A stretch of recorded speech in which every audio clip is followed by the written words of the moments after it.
Hatod kaninyo sa probinsyal nga panggamhanan sa Davao del Norte, pinaagi sa Provincial Treasurer's Office o Provincial Information, Communication and Knowledge Management Office.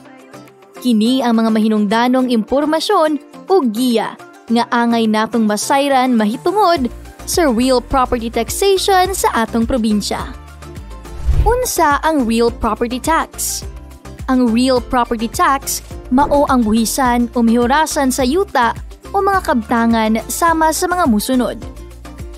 Mga yuta nga mahimong gamiton isip residential o Pinoy-anan, agricultural o kaumahan, commercial o negosyohanan, industrial ug uban pa.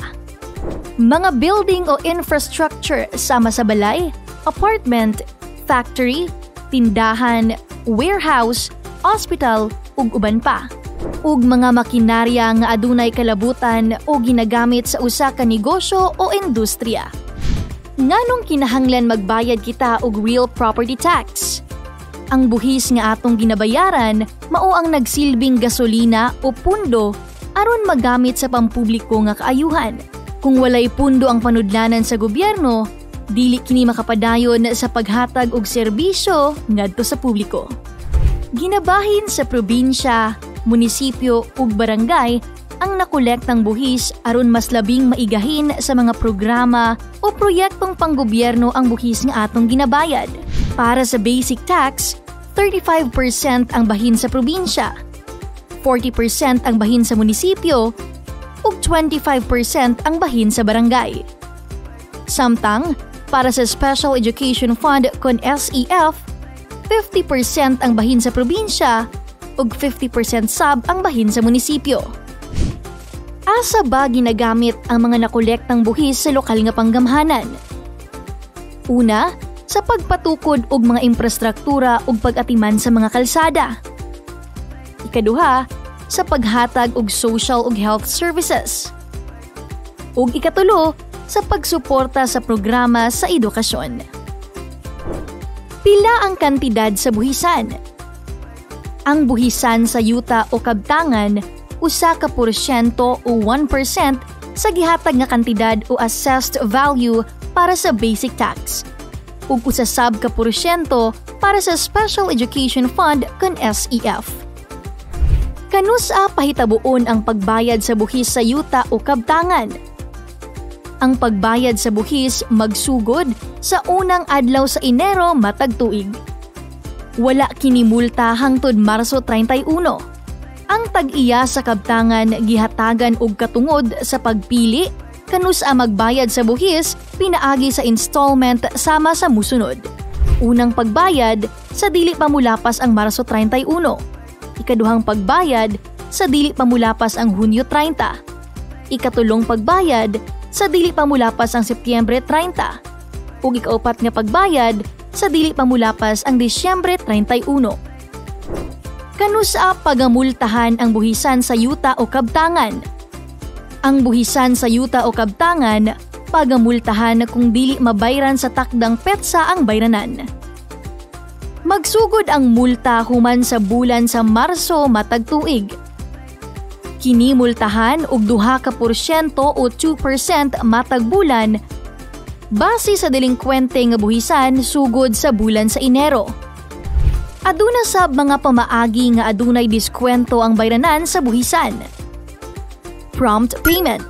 Ang pagbayad og sayo adunay 10% o 10% nga diskwento kung mabayran sa dili pa molampas sa petsa 31 sa bulan sa Marso sa maong tuig. Advance payment. Sa pagbayad og advance, 15% o 15% nga diskwento kung mabayaran nimo ang buhisan para sunod tuig sa dili pa mulapas ang petsa 30 sa bulan Hunyo sa kasamtangang tuig. Unsa ang mahitabo kung dili mabayaran ang mihurasan sa taknang panahon? Kung dili mabayaran ang mihurasan sa taknang panahon, mamahimong delinkwente ang usa ka taxpayer ug siya makasagubang og mga multa sa iyang mihurasan sama sa A. Additional 2% interest matag bulan sa kinatibuk ang kantidad sa buhis apan dili mulapas sa 72%. B. mamahimong kuhaon o i-confiscate sa gobyerno ang kabtangan. C. Ibaligya ang kabtangan sa usa ka public auction. O D. Pagpasaka og legal nga kaso batok sa mga delinkwenteng taxpayers. Karon atong sayron ang mahinungdanong impormasyon mahitungod sa buhatong public auction sa yuta og kabtangan nga delinkwente sa buhis. Usa ka importanteng pahibalo. Ang probinsya sa Davao del Norte magpahigayon og public auction o pagsubasta sa mga delinkwente nga yuta, propiedad o kabtangan niining tuiga. Palihog subaya ang inyong gibayran nga buhis dito sa records sa opisina sa Municipal Treasurer diin nahimutang ang inyong mga propiedad aron malikayan nga maapil sa buhatong pagsubasta. Unsa ba ang subasta ug kanusa ang yuta o kabtangan masubasta? Ang subasta mao ang pagbaligya ngadto sa publiko sa yuta o kabtangan nga wala makabayad sa buhis o mehorasan. Masubasta ang yuta o kabtangan kung dili mabayaran ang buhisan o mehorasan sa taknang panahon. Unsa ang proseso sa pagsubasta sa yuta o kabtangan? Step 1 to 4. Pagpadala og pahibalo sa pagkadelinkwente ngadto sa tag-iya sa yuta o kabtangan pinaagi sa Municipal Treasurer's Office. Ang tag-iya sa yuta o kabtangan nga delinkwente sa buhisan hatagan og Notice of Delinquency. Mao kini ang unang lakang pinasubay sa Batakang Balaod Section 254 RA 7160. Kung ang Notice of Delinquency wala tagda sa hingtungdan sulod sa 30 ka adlaw, ang opisina sa Tresorero magpadala og 3 ka demand letters. Ang ikatulong demand letters adunay Notice of Publication and Auction Sale. Step 5. Ang pagmantala sa mga delinkwente pinaagi sa Provincial Treasurer's Office. Ang listahan sa mga adunay delinkwente sa mehorasan sa yuta o kabtangan ipublisar sa lokal nga mantalaan kausa kada semana sulod sa 2 ka semana ug i-post sab kini sa lugar nga sayon makit-an sa publiko. Step 6. Pag-issue og warrant of levy pinirmahan sa Provincial Treasurer.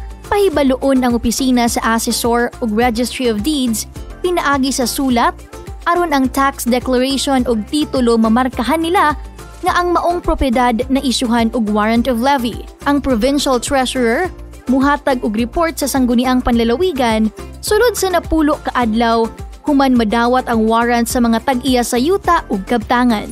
Step 7.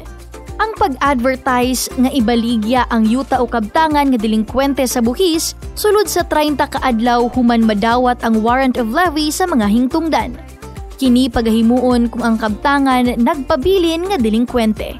Step 8. Ang pagbaligya sa propiedad pinaagi sa oral bidding.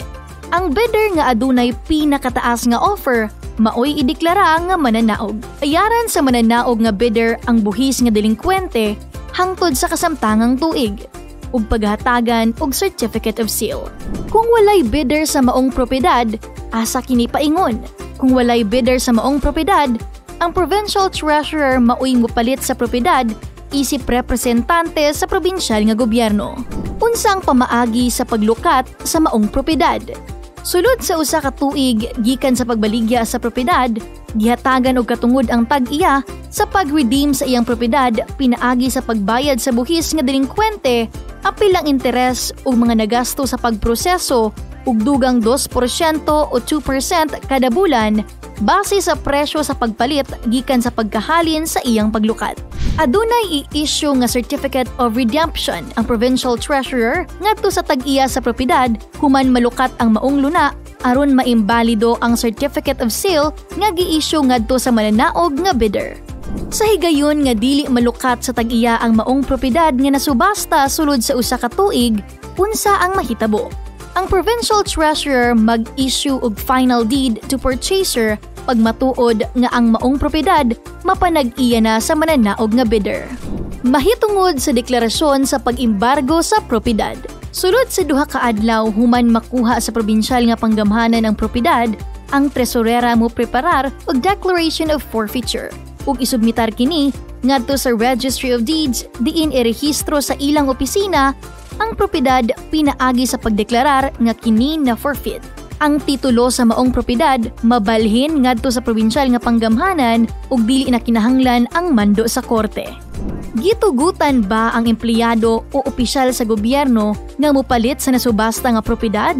Wala sabtuguti sa balaod ang usa ka empleyado o opisyal sa gobyerno nga maoy mopalit sa propiedad nga naangkon sa gobyerno. Mao kini ang mga pamaagi aron dili masubasta ang propiedad. Una, full or partial payment sa delinkwenteng buluhisanan. Ug ikaduha, mag-avail og compromise agreement. Usa pa ka importanteng pahibalo. Aduna ba kamoy amoroso sa inyong mga mehurasan? Ang probinsya sa Davao del Norte naghatag og higayon sa mga adunay amoroso sa mehurasan sa pagbayad niini, pinaagi sa pag-apply og compromise agreement. Kini sumala sa Revised Tax Code Section 68, Article 1, Provincial Tax Ordinance No. 2011001. Ang tanang adunay delinkwente sa ilahang propiedad nga nahimutang sa mga munisipyo sa Davao del Norte makadawat og benepisyo pinaagi sa pagbayad sa ilahang buhis on installment basis nga dili na motubo ang interes. Kini pagabayaran sulod sa 6 ka bulan hangtod sa 2 ka tuig depende sa kantidad sa buhis nga naamoroso. Inyong makita ang sample computation sa compromise agreement. Unsa ba ang kinahanglanon nga mga requirements para maka-avail sa compromise agreement? Una, ang kantidad sa down payment, 20% sa 2021 down ug current tax due. Ikaduha, sedula. Ug ikatulo, usa ka valid ID sama sa driver's license, company ID, senior citizens ID ug voters ID. Mahimo kamong makipagkita sa opisina sa Municipal Treasurer sa lungsod diin nahimutang ang inyong propiedad o kabtangan o di kaha sa opisina sa Provincial Treasurer nga nahimutang sa Provincial Capital, Dakbayan sa Tagum City, Davao del Norte alang sa dugang impormasyon ug kasayuran. Kung kamo adunay dugang pangutana, suhestyon o komento, mamahimong makiglambigit sa atong probinsyal nga panggamhanan pinaagi sa Provincial Treasurer's Office. Daghang salamat!